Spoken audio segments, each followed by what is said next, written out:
What is the saddest truth about smart people? My name's Rebecca, and I spent 10 years as a professional nanny for high-achieving families in Boston. I've seen a lot of different home dynamics, but nothing prepared me for working with the Chens. Dr. Michael Chen was an anesthesiologist at Mass General, and his wife, Dr. Lisa Chen, ran a cancer research lab at Dana-Farber. Between them, they had about 15 years of higher education, 3 published books, and more awards than I could count. Their house had a dedicated library with medical journals stacked to the ceiling. These people were legitimately brilliant. They were also 2 of the loneliest adults I'd ever met. I started working for them when their daughter Emma was 3 and their son Jason was 5. Standard schedule. 50 hours a week, sometimes more when they had conferences. I basically lived there. You see everything when you're in someone's home that much. The good, the bad, and the deeply uncomfortable. The first time I noticed it was at Jason's 5th birthday party. The Chens had invited all the kids from his preschool class, which meant dealing with the other parents. I watched Lisa try to make small talk with a mom named Jennifer while the kids ate cake. "So what do you do?" Jennifer asked politely. "I'm a principal investigator studying targeted immunotherapy for pediatric leukemia," Lisa said. "We're in phase 2 trials for a treatment that could potentially..." Jennifer's eyes glazed over. "Oh, wow, that's great. I'm in marketing." There was this painful silence. Lisa tried again. "What kind of marketing?" "Social media stuff mostly. Actually, have you seen that new show on Netflix? The one with the baking competition?"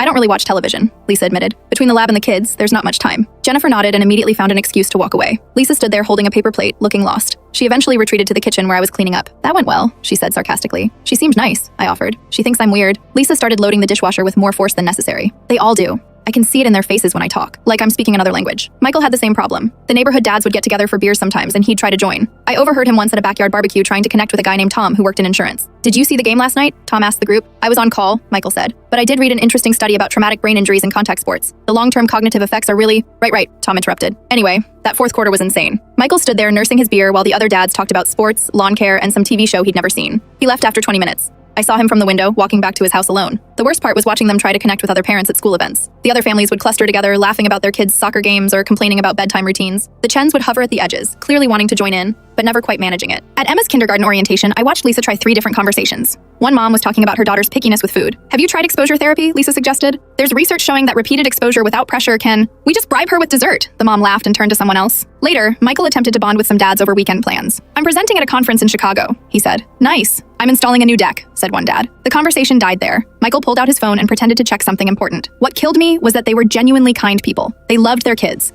They were patient employers. They donated to charities and volunteered at the hospital. But in normal social situations, they were like aliens trying to pass as human and not quite getting it right. I stayed with them for 4 years. In that time, they never made a single close friend in the neighborhood. Their social circle consisted entirely of other academics, people from their hospitals and labs who spoke their language. Even their Christmas cards came mostly from colleagues. Emma's now 7, and she's already reading at a 5th grade level. Jason's doing advanced math. I see them starting to have the same struggles their parents have. Too smart for easy friendships. Too focused on learning to connect over cartoons and playground gossip. The Chens paid me extremely well and treated me with respect. But I'd never want their life. They'd gained the whole world of knowledge and somehow lost the ability to just be normal at a birthday party. That's the trade-off nobody tells you about.